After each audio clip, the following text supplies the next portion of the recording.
Hello friends, welcome back to Brahmi kitchen. ನಾನು ನಿಮ್ಮ ಚೇತನ ಮಂಜುನಾಥ್. ಇವತ್ತಿನ ರೆಸಿಪಿ ಬಂದುಬಿಟ್ಟು ಮಂಗಳೂರು ಬನ್ಸ್.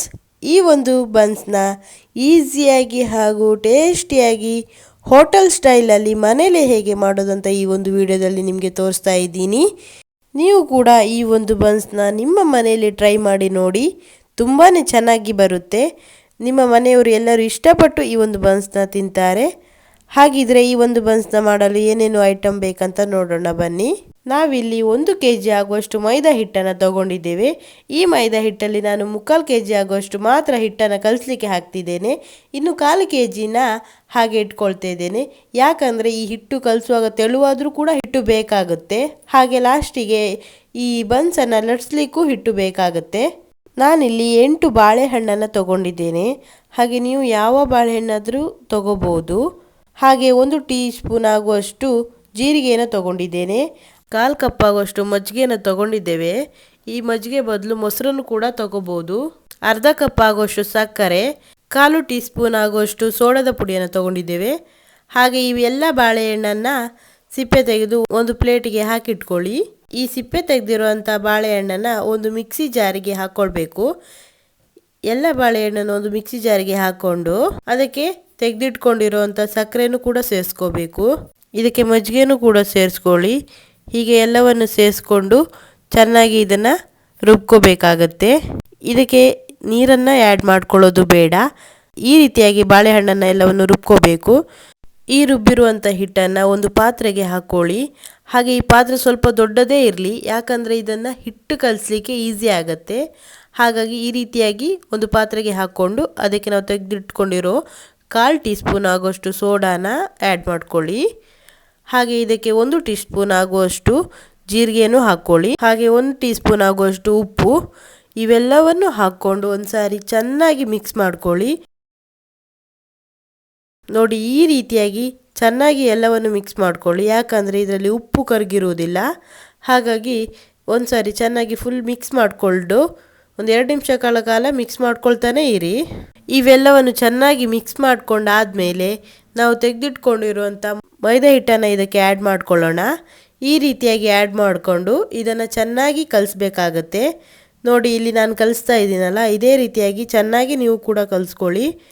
ಹೀಗೆ ಕಲಿಸ್ತಾ ಇದಕ್ಕೆ ಸ್ವಲ್ಪ ನೀರು ಕಮ್ಮಿ ಆದರೂ ಕೂಡ ಸೇರಿಸ್ಕೋಬೋದು. ನೋಡಿ, ಇವಾಗಲೇ ನೀರನ್ನು ಸೇರಿಸ್ಕೋಬೇಡಿ. ಚೆನ್ನಾಗಿ ಒಂದು ಸಾರಿ ಎಲ್ಲವನ್ನು ಮಿಕ್ಸ್ ಮಾಡಿಕೊಂಡು ಆಮೇಲೆ ನೀರು ಕಮ್ಮಿ ಆದರೆ ಮಾತ್ರ ಇದಕ್ಕೆ ನೀರನ್ನು ಸೇರಿಸ್ಕೊಳ್ಳಿ. ನೋಡಿ, ಈ ರೀತಿಯಾಗಿ ಈಗ ನೀರು ಬೇಕಾಗುತ್ತೆ. ಇದಕ್ಕೆ ಸ್ವಲ್ಪ ನೀರನ್ನು ನಾನಿಲ್ಲಿ ಆ್ಯಡ್ ಮಾಡ್ಕೊಳ್ತಾ ಇದ್ದೀನಿ. ಸ್ವಲ್ಪವೇ ನೀರನ್ನು ಹಾಕ್ಕೊಳ್ಳಿ. ಜಾಸ್ತಿ ಹಾಕಿದರೆ ಮತ್ತೆ ಹಿಟ್ಟು ಹಾಕಿ ನೀವು ಕಲಿಸ್ಬೇಕಾಗತ್ತೆ. ಇದಕ್ಕೆ ಆಮೇಲೆ ಉಪ್ಪು ಎಲ್ಲ ಕಮ್ಮಿ ಆಗಿಬಿಡುತ್ತೆ ಹಿಟ್ಟು ಹಾಕಿದ ಮೇಲೆ. ನೋಡಿ, ಈ ರೀತಿಯಾಗಿ ನೀರು ಹಾಕಿ ಕಲಿಸ್ಕೊಳ್ಳಿ.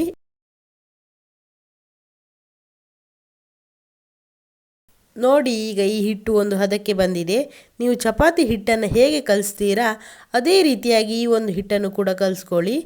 ಆದರೆ ಈ ಹಿಟ್ಟು ಸ್ವಲ್ಪ ಸ್ಮೂತ್ ಇದ್ದರೆ ಸಾಕು, ಚಪಾತಿ ಹಿಟ್ಟಷ್ಟು ಗಟ್ಟಿಯಾಗಿರೋದು ಬೇಡ. ನೋಡಿ, ನಾನಿಲ್ಲಿ ಈ ರೀತಿಯಾಗಿ ಚೆನ್ನಾಗಿ ಇದನ್ನು ಮಿಕ್ಸ್ ಮಾಡಿ ಕಲಿಸ್ಕೊಂಡು ಈ ರೀತಿಯಾಗಿ ಹದ ಬಂದಿದೆ. ನೋಡಿ, ಇದು ಚೆನ್ನಾಗಿ ಹಿಟ್ಟು ರೆಡಿಯಾಗಿದೆ. ಇದನ್ನು 3 ರಿಂದ 4 ನಿಮಿಷಗಳ ಕಾಲ ಚೆನ್ನಾಗಿ ಮಿಕ್ಸ್ ಮಾಡಿಕೊಳ್ಳೇಬೇಕಾಗುತ್ತೆ. ಇಲ್ಲ ಅಂದರೆ ಇದು ಅಷ್ಟು ಚೆನ್ನಾಗಿ ಬರುವುದಿಲ್ಲ. ಹಿಟ್ಟು ಹಾಗೆ ಉಂಡೆ ಆಗಿ ಒಳಗಡೆ ಉಳ್ಕೊಳ್ಳುತ್ತೆ. ಹಾಗಾಗಿ ಇದನ್ನು ಚೆನ್ನಾಗಿ ನೀವು ಮಿಕ್ಸ್ ಮಾಡ್ಕೋಬೇಕಾಗತ್ತೆ. ನೋಡಿ, ಇದು ಇಷ್ಟು ಸ್ಮೂತಾಗಿ ಬಂದರೆ ಸಾಕು. ನೋಡಿ, ಇದು ಹೇಗೆ ಬಂದಿದೆ ಅಂತ. ಇದು ಇಷ್ಟು ಸ್ಮೂತಾಗಿ ಈ ರೀತಿಯಾಗಿ ನೀವು ಈ ಹಿಟ್ಟನ್ನು ಕಲಿಸ್ಕೊಂಡ್ರೆ ಸಾಕು. ನೋಡಿ, ಇದನ್ನು ಹೀಗೆ ಎಲ್ಲ ಒಂದು ಸಾರಿ ಚೆನ್ನಾಗಿ ಪ್ರೆಸ್ ಮಾಡಿ ಇದಕ್ಕೆ 1 ಟೇಬಲ್ ಸ್ಪೂನ್ ಆಗುವಷ್ಟು ಎಣ್ಣೆನ ಹಾಕಿ ಇದಕ್ಕೆ ಎಲ್ಲ ಕಡೆನೂ ಎಣ್ಣೆನ ಈ ರೀತಿಯಾಗಿ ಹಚ್ಚಿ 2 ಸೈಡಿಗೂ ಹಚ್ಚಿಡಿ. ಈ ರೀತಿಯಾಗಿ ಹಚ್ಚುವುದು ಯಾಕಂದರೆ ಈ ಹಿಟ್ಟು ಇವಾಗ ಕಲಸಿಡ್ತೀವಲ್ಲ, ಇದನ್ನು ಒಂದು 8 ಗಂಟೆಗಳ ಕಾಲನಾದರೂ ಇಡಬೇಕು ಇದು ಹುಳಿ ಬರಲಿಕ್ಕೆ. ಹಾಗಾಗಿ ಈ ಹಿಟ್ಟು ಹುಳಿ ಬಂದ ಮೇಲೆ ಕೈಗೆ ಅಥವಾ ಪಾತ್ರೆಗೆ ಅಂಟುವ ಸಾಧ್ಯತೆ ಇರುತ್ತೆ. ಹಾಗಾಗಿ ಇದಕ್ಕೆ 1 ಟೇಬಲ್ ಸ್ಪೂನ್ ಆಗುವಷ್ಟು ಎಣ್ಣೆನ ಅಥವಾ ತುಪ್ಪನೂ ಕೂಡ ನೀವು ಆ್ಯಡ್ ಮಾಡ್ಬೋದು. ಹೀಗೆ ಆ್ಯಡ್ ಮಾಡಿ ಇಡಿ.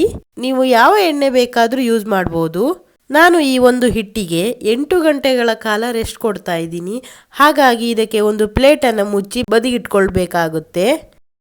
ನಾನಿಲ್ಲಿ 8 ಗಂಟೆಗಳ ನಂತರ ಈ ಒಂದು ಪ್ಲೇಟ್ನ ಓಪನ್ ಮಾಡ್ತಾ ಇದ್ದೀನಿ. ಈ ಒಂದು ಹಿಟ್ಟು ಎಷ್ಟು ಸ್ಮೂತಾಗಿ ಹುಳಿ ಬಂದು ರೆಡಿಯಾಗಿದೆ ನೋಡಿ. ನಾವಿಲ್ಲಿ ಇದಕ್ಕೆ ಎಣ್ಣೆ ಹಾಕಿ ಇಟ್ಟಿರೋದ್ರಿಂದ ಈ ಒಂದು ಹಿಟ್ಟು ಎಷ್ಟು ಚೆನ್ನಾಗಿ ಆಗಿದೆ ಅಂತ ನೋಡಿ. ಇದು ಯಾವುದೇ ರೀತಿಯಾಗಿ ಪಾತ್ರೆಗೆ ಅಂಟಿಕೊಳ್ಳದೆ ಎಷ್ಟು ಚೆನ್ನಾಗಿ ಬರುತ್ತಿದೆ ನೋಡಿ. ಹಾಗೆ ಇದನ್ನು ಒಂದು ಸಾರಿ ಎಲ್ಲವನ್ನು ಮಿಕ್ಸ್ ಮಾಡಿ ಚೆನ್ನಾಗಿ ಇದನ್ನು ನಾದ್ಕೊಳ್ಬೇಕಾಗತ್ತೆ ನೋಡಿ. ನಾನು ಈ ರೀತಿಯಾಗಿ ಇದನ್ನು ನಾದ್ಕೊಳ್ತಾ ಇದ್ದೀನಿ. ಈ ರೀತಿಯಾಗಿ ನಾದೋದ್ರಿಂದ ಎಲ್ಲವೂ ಒಂದು ಸಾರಿ ಚೆನ್ನಾಗಿ ಮಿಕ್ಸ್ ಆಗುತ್ತೆ. ಹಿಟ್ಟು ಕೂಡ ಚೆನ್ನಾಗಿ ಬರುತ್ತೆ ಉಂಡೆ ಮಾಡಲಿಕ್ಕೆ. ಈ ಹಿಟ್ಟನ್ನು 2-3 ನಿಮಿಷಗಳ ಕಾಲ ಚೆನ್ನಾಗಿ ಒಂದ್ಸಾರಿ ನಾದ್ಕೊಳ್ಳಿ. ಈ ಹಿಟ್ಟನ್ನು 3 ನಿಮಿಷಗಳ ಕಾಲ ನಾದಿದ್ದಾದ್ಮೇಲೆ ಉಂಡೆ ಮಾಡ್ಕೊಳ್ಬೇಕು. ಈ ಉಂಡೆಗಳು ಚಪಾತಿ ಉಂಡೆಗಳಿಗಿಂತ ಸ್ವಲ್ಪ ದೊಡ್ಡದಾಗಿ ಇರಲಿ. ನಾವಿಲ್ಲಿ ಈ ಹಿಟ್ಟನ್ನು ಉಂಡೆ ಮಾಡ್ಕೊಳ್ತಾ ಇದ್ದೀವಿ. ಈ ಒಂದು ಉಂಡೆ ರೌಂಡ್ ಆಗಿ ಏನು ಬರಬೇಕಂತ ಇಲ್ಲ, ಒಂದು ರೇಂಜಿಗೆ ರೌಂಡ್ ಬಂದರೆ ಸಾಕು ನೋಡಿ. ಎಲ್ಲ ಹಿಟ್ಟನ್ನು ಈ ರೀತಿಯಾಗಿ ಉಂಡೆ ಮಾಡಿ ಇಟ್ಕೊಳ್ಳಿ. ನಂತರ ಒಲೆ ಮೇಲೆ ಒಂದು ಬಾಣಲೆಯನ್ನು ಇಟ್ಕೊಂಡು ಅದಕ್ಕೆ ಇಲ್ಲಿ ಎಣ್ಣೆಯನ್ನು ಹಾಕ್ಕೊಳ್ತಾ ಇದ್ದೀನಿ. ಈ ರೀತಿಯಾಗಿ 1 ಲೀಟರ್ ಆಗುವಷ್ಟು ಎಣ್ಣೆನ ನಾನಿಲ್ಲಿ ಹಾಕ್ಕೊಳ್ತಾ ಇದ್ದೀನಿ. ಈ ಎಣ್ಣೆ ಬಿಸಿ ಆಗುವವರೆಗೂ ನಾವಲ್ಲಿ ಉಂಡೆ ಮಾಡಿ ಇಟ್ಟಿರೋ ಹಿಟ್ಟನ್ನು ಲಟ್ಸ್ಕೊಳ್ಳೋಣ.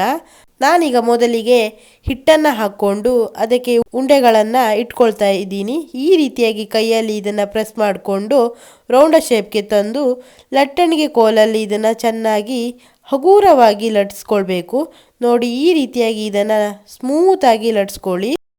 ಸ್ವಲ್ಪ ಸ್ವಲ್ಪವೇ ಲಟ್ಸ್ಕೊಳ್ಳಿ. ಇದನ್ನು ತುಂಬ ಹಾರ್ಡಾಗಿ ಪ್ರೆಸ್ ಮಾಡೋದು ಬೇಡ, ಯಾಕಂದರೆ ಹಿಟ್ಟು ಸ್ಮೂತ್ ಆಗಿರೋದ್ರಿಂದ ಗಟ್ಟಿಯಾಗಿ ಲಟ್ಸಿದ್ರೆ ಇದು ಅಂಟ್ಕೊಳ್ಳೋ ಸಾಧ್ಯತೆ ಇರುತ್ತೆ ನೋಡಿ. ಇಷ್ಟು ದಪ್ಪವಾಗಿ ಇದ್ದರೆ ಸಾಕು.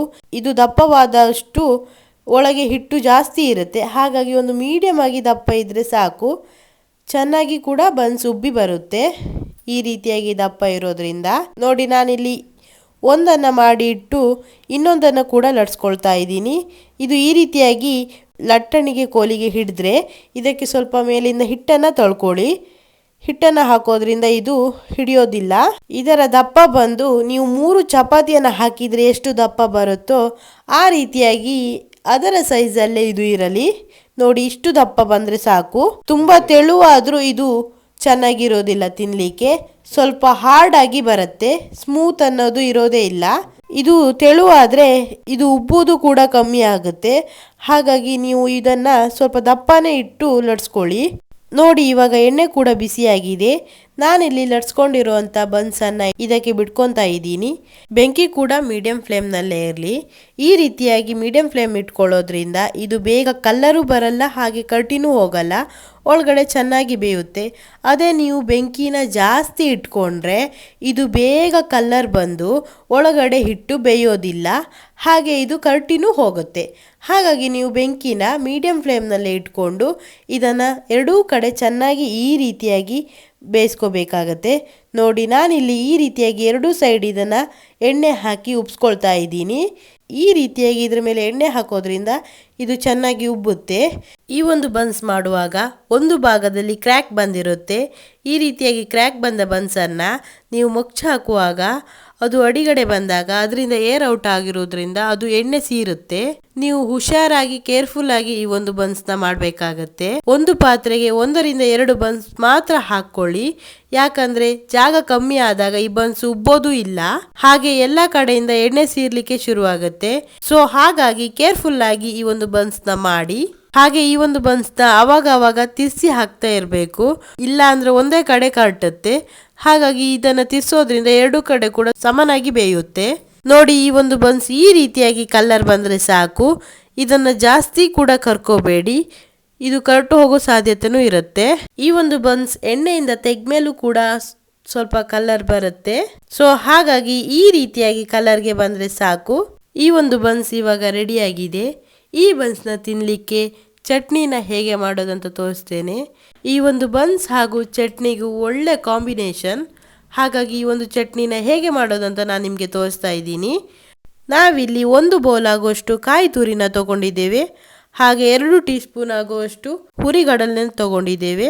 3-4 ಹಸಿಮೆಣಸು, ಹಾಗೆ 5-6 ಬೆಳ್ಳುಳ್ಳಿ ದಳಗಳು, ಹಾಗೆ ಒಂದು 3-4 ಪೀಸ್ ಆಗುವಷ್ಟು ಶುಂಠಿ, ಹಾಗೆ ಸ್ವಲ್ಪ ಹುಳಿನ ಕೂಡ ತಗೊಂಡಿದ್ದೇವೆ.